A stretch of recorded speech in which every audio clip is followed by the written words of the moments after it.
My name is Jim Curti, and I'm the director of the Finnish American Heritage Center, located in Hancock, Michigan. And the Heritage Center is part of Finlandia University, a university started by Finns. The folk school, which is the Finnish American Folk School, is part of the Heritage Center programming, and it was founded in 2017. It was formed because of a generous grant that we received, and the grant has a stipulation that within 3 years we should develop our own folk school. The Finnish American Folk School programming is important because it helps perpetuate the mission of the Finnish American Heritage Center to preserve and sort of pass on these dwindling traditions that may disappear otherwise and create a new generation of people who can bring that tradition forward into the next generation. The beginning of the grant was to invest in people, to get our local people trained so that they would become the folk school teachers. And then they would be able to provide the classes to others, not only in our community here in the Heritage Center, but they would be able to go out when invited to other parts of the country and teach these traditional Nordic, in particular Finnish folk crafts and arts. We wanted to provide classes that we hadn't already provided prior to being designated a folk school. And we looked at things that we wouldn't have otherwise been able to have. So we looked at pretty kind of big projects like building a Finnish riverboat or building a Finnish log sauna, doing obscure Finnish instruments made out of birch bark and things of nature. So that was really our inspiration, is what can we do now that we have the resource? You know, what are those experts that we don't have here close by that we can now afford? But also keeping in mind what would be of interest to the community. I think anytime we work with textiles, we have a lot of interest. And anything that resonates with people as being part and parcel of their Finnish heritage. Certainly we get a good response, including music, including foodways, but also new things. People are interested in new things. We started with some fiddle workshops back in 2017, where a number of people learned from a master fiddler from Finland. We've not only had people learning to play instruments, but on a couple of different occasions, we've had the opportunity to bring in folks to teach how to make musical instruments. We had a local woman who taught a good large number of people how to build the ancient Finnish folk instrument, the jouhiko, which is a stringed instrument that's played with a bow.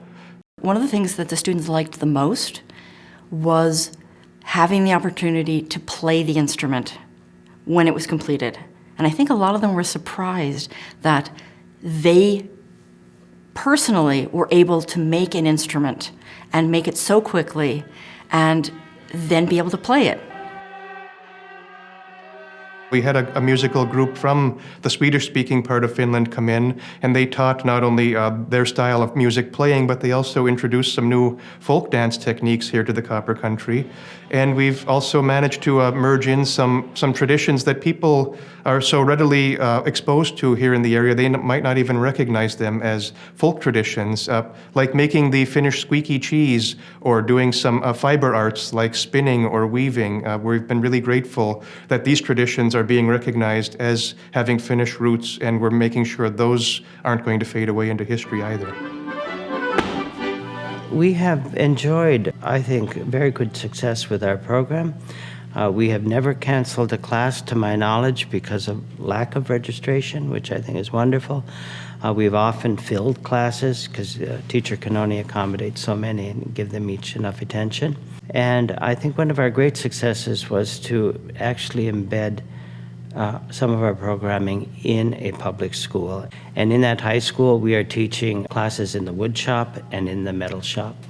The wood shop, we've already built a beautiful boat, and we plan to build also a log sauna, traditional log sauna using the broad axe with the dovetail corner constructions, etc. And now in the university, we're looking at embedding our folk school programming into the university. Student reaction is always very positive. People are surprised at the kinds of classes we've been able to offer, and that they can leave with, the knowledge to do it on their own. It just makes me feel good to partake in anything that goes along with my heritage. You know, it's just a connection to my family and to my past. We tend to center our folk school classes around 3 different festivals that have become annual traditions here in the Copper Country. We have classes in January during our Hakenpäivä Festival. In June, we always schedule programming during the Juhannus or Midsummer Festival. And then in the fall, when the leaves are changing, we make sure that we have something going on during our newest event, which is called Festival Ruska. Ruska is the Finnish word for the fall color season, and that's a very popular time of year around here. There have been many challenges to developing a folk school. We live in a remote area. We live in a area that's considered economically challenged in many ways. We have a lot of elders in our community on fixed incomes. So doing something like a folk school, which some people would say is sort of extra, it's frivolous, you know, the challenge is to get the students. Until the COVID began, we had 906 students in our folk school. And we had one class that had begun and had one session, and then everything shut down. We've tried to do virtual classes, and we discovered that it was in particular the instructors who simply didn't want to try to do something virtual. They just, their heart wasn't in it. They didn't think that it worked well. So we respected what they said and let it go.